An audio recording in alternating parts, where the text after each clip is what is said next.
Well, let's move on to Tesla, the main event. This is our highest conviction name. This is what we have most of our, personal assets in. Most of our fund is in not most of our fund, but the highest percent, by far the highest position in our fund is Tesla. And we've talked about it many times. We follow it, you know, like crazy, so does many of our followers and such, and many people listening.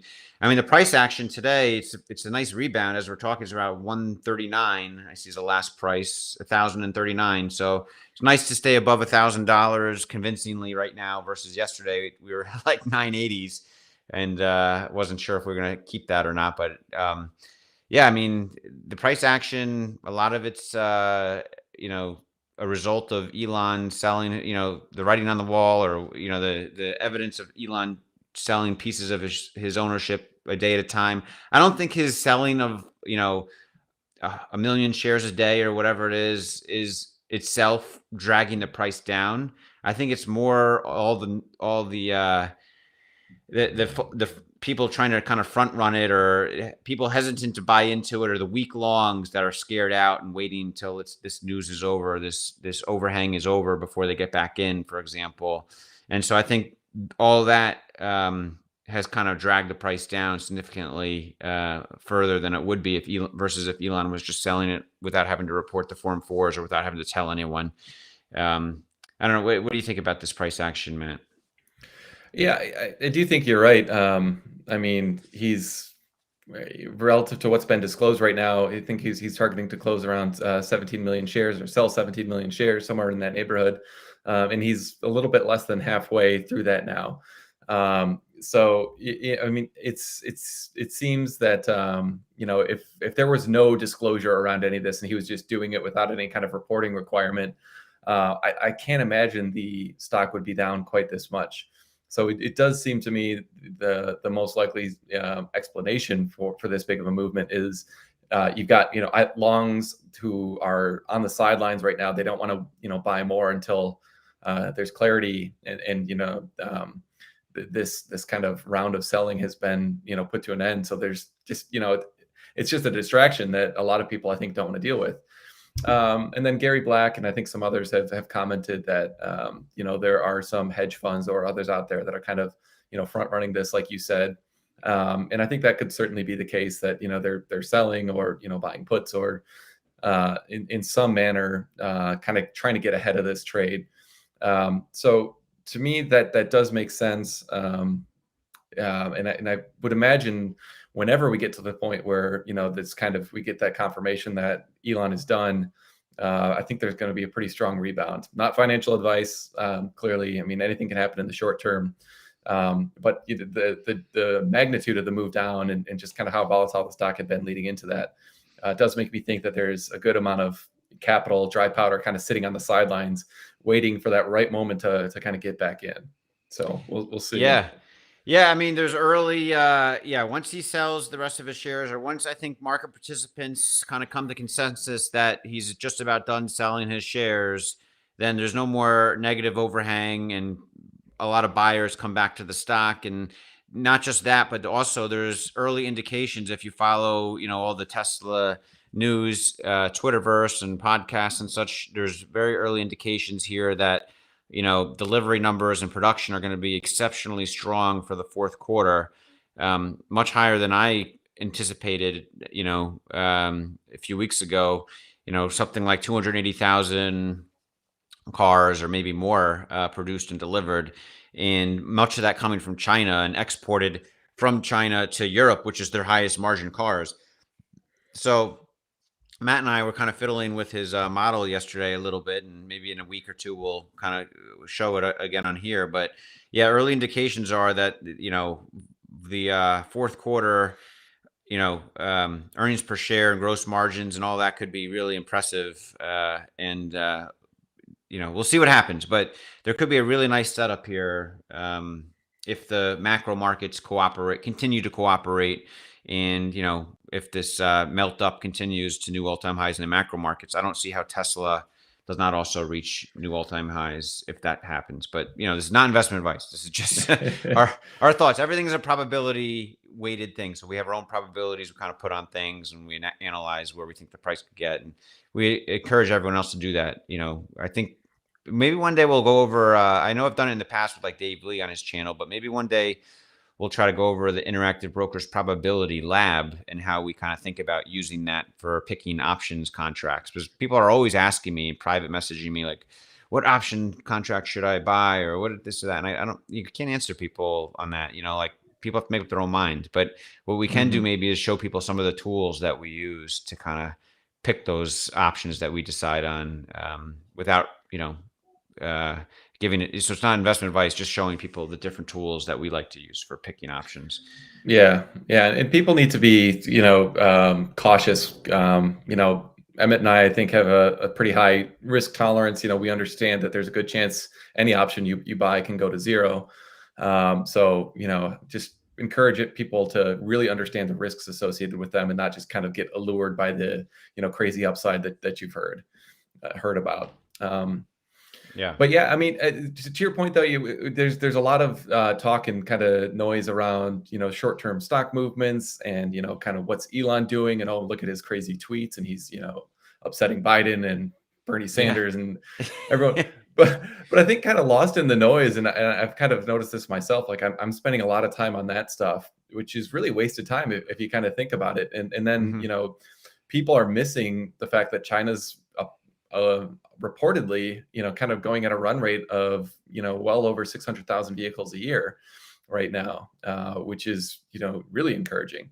So yeah, when Emmett and I were going over the model yesterday, kind of focusing back on operational excellence, it was just kind of crazy to run through a few different scenarios, which are entirely plausible, but which have just like crazy margin impacts. And this is in the short term. I mean, I've been a huge kind of all-in Tesla bull for years now. But if you took me back 1 year ago or, 2 years ago and said, Tesla's Q4 could look like, some of the scenarios we were modeling yesterday, I never would have believed that they would be able to come so far so fast.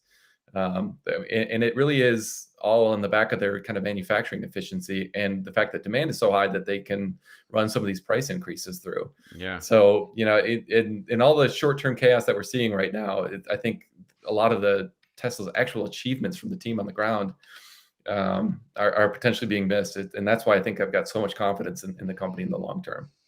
Yeah, absolutely. And this is not even talking about, just a few months ago, we were focused on full self-driving, the call option of that. We weren't even as focused on gross margins and production going so much higher than we thought. Right now, the biggest, catalysts for the actual stock price is better than we thought. Production out of China, especially Fremont too, maybe to a degree, but it seems like much of the efficiency is coming out of the Chinese factory.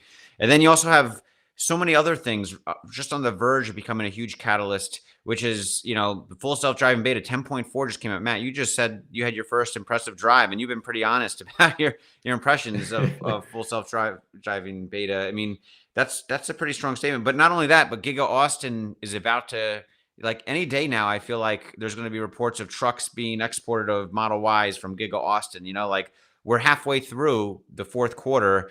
You got to think sometime during this fourth quarter, they're going to like export their first Model Ys out of Giga Austin, maybe not to actual delivered places yet, but they'll just be like, yeah, we started producing Model Ys out of Giga Austin now with all the advanced processes we have and such. And then 4680 battery cell production coming online any month now, I feel like, in Giga Austin and being ramped up elsewhere.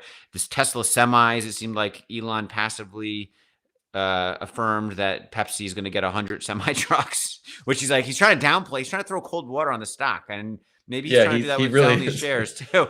But there's so many great things about to happen. It's like the opposite of what it used to be. Like years ago when I was founding Tesla, it was like Elon was a salesman and marketing genius, and like, talking up every possible thing that's positive for Tesla in the near future. And now he's almost doing the opposite, talking down every positive thing, whether it's the Hertz deal or whatever. It's just going to be really fun to watch the stock at this point. We'll have to see. It's a case study for the ages, for sure. Well, there'll be so many books written about this, about Tesla's run up and becoming the biggest company in the world and such. And It's just fun. I tried to. I think I sent out a survey. The Tesla short historian guy. He's one of my favorite Twitter followers. Is like, who would buy a coffee table book from this guy? I would certainly buy it. Of all the Tesla shorts in the past several years that have been saying it's going to go bankrupt, and it'd be so cool to have that coffee table book to like go through from time to time. Yeah, like I would imagine 10 years from now, we'll kind of like, yeah, I kind of remember like Tesla Q was this thing and like those guys were like wrong and like, Yeah. just virulent. But I know I'm gonna forget like how ridiculous so many of these tweets were. So I think it'd be a good idea to have something, for posterity to kind of learn from. I mean, Yeah. Something 'cause- documented a little better for entertainment purposes. and, Yeah. and I don't want to just dunk on them because there are a lot of folks who lost a lot of money and I don't kind Yeah. of relish rubbing their noses in it. But the things they said and like the fact that they had like a block list. I mean, that was when I started getting really excited about the opportunity for Tesla to really go through the roof. Is Yeah. I would try to have like measured conversations because I want to check my own biases and get Yeah. feedback where I'm wrong. And they had Yeah. none of that. They're just like, oh, it's a No. fraud. It's gonna blow Yeah. up. I'm gonna make so much Yeah. money, and then I'm gonna buy Yeah. a gas guzzler. Like they just said the most ridiculous things. Yeah. And And so they I think convinced there a few is of the reporters and journalists to kind of get on their side. I'm not sure how. Well, there was like back channel, incentives of what given to some of these, bear reporters, like Laura Kolodny or, the guy from LA Times, Mitchell. Russ Mitchell, and even Dana Holt to an extent. She's kind of Yeah, flipped on she's a Tesla little lot. bit more nuanced, but not a whole lot. And Yeah, she has to be because she represents Char- Bloomberg, I think. But Charlie she is Grant is negative. like insane Charlie Grant, too. insane. Yeah, a lot of it, I think, part of this is you remember Enron and Jim Chanos kind of like discovered Mhm. Enron or whatever. Well, there was like some major like book deals given to some of the journalists that helped him cover it, I think, So I Mm. think there's like these journalists, they don't make a lot of money, right? They're just reporting on new, they're not like, they're probably not even allowed to like invest the stocks they cover, they're just watching people get rich on these stocks they cover. And they're like, I want to get rich too. And they realize, hey, if I can help unveil the next big short, I could be on the book deal and make millions of bucks on that book deal. And that's probably like, the carrot at the end of the stick they're trying to follow for this. That's my opinion of what's incentivizing them. Money in the end is what's incentivizing most people in these businesses. So but I think they totally missed the boat on Tesla. That's for sure. So we'll see where it goes from here. Yeah, it's just unfortunate because I really had a ton of respect for journalism growing up, and I learned a lot from some of the great journalists back in the day. Just reporting on really interesting stories, doing actual kind of like groundwork, reporting and kind of Yeah. deep undercover stuff or just like detailed analysis. And there just seems to be less and less of that these days, and more just kind of and part of it is just impact of the kind of the economic incentives of things going online and needing to get clicks instead of like Yeah. just subscriptions to good quality journalism. So I do Yeah. think we should think about how we can better support good journalists who actually do the hard work. But Yeah. generally speaking, the quality of journalism has really gone down, and it's just like people who report on things don't really understand the nuanced details of what they're actually reporting on. And so it's just a sad state of affairs because 95% of the people then who just read that, they think they have a general understanding of the way things are going in the market or with a particular company or topic, and they just don't. And so it's just sad. People really need to do their own research, but that does create opportunities. Yeah. Yeah. Yeah, I see a lot of comments before we go to the Q&A. I see a lot of comments about the options. A lot of people come here to kind of get options ideas, and we don't do any fancy options. We do sometimes, but mostly we just buy calls or buy puts, try to magnify returns. And how I've talked about in the past is, I try to think in my head in a probabilistic manner, and so, for example, if I think Tesla's going to get to $2,000 a share by June of this year, and I think there's a 10% chance of that, let's say only, maybe or a 20% chance of that, let's say. So it's not likely to happen, but I think there's a 1 in 5 chance that Tesla gets to $2,000 a share by June. I would look at the Interactive Brokers Probability Lab and see, okay, what is it pricing out to be 20%? And you can use it to see what the options market, the actual prices of the options market for different strikes in June are pricing the probability of Tesla to get to. And if, for example, if it showed Tesla only like a 5% chance of getting $2,000 a share by June of of 2022, then maybe I'd be a buyer, because I also know I'm biased to be long Tesla. So I have to build in, a big handicap for me on my own probability weighting on top of the 20%. So if it was like 15%, I probably wouldn't. But if it was 10%, maybe 5%, I probably would dedicate some small amount of my capital, to my trading capital, to those options. This is an example of how I pick options. We'll put it on our list of things. One of these next weeks, we'll try to go into more detail about using the probability lab for that type of decision making, just so people can get a better idea of how to do it themselves. But again, I would just do it with, a certain amount of money I'm prepared to lose all of, right? So if I have my savings and retirement account, for retirement, let's say that's $50,000 and growing over the next 20 years till I retire. Well, maybe I have a $10,000 play money account I set up, and I can kind of play with that money with some options trades. And if I had that play money account and I want to do that option trade I just talked about, I wouldn't put all $10,000 in that trade if I only think it's a 20% chance of it getting to my target price. Maybe I wouldn't even put 2,000. I put like $1,000 of the 10,000, because then if it's right and it goes to like $2,200 or $2,300, and I bought them for like $10 or $20, maybe I'd get a 10x return on that 1,000. But most likely it'll be wrong, and I'll just lose $1,000 of that 10,000 play money. But that's the way I would use options. That's how I've used options to get to where I'm at. It's worked for many years for me, but it may not work in the future. But it's definitely an interesting way to look at investing for disruptive companies.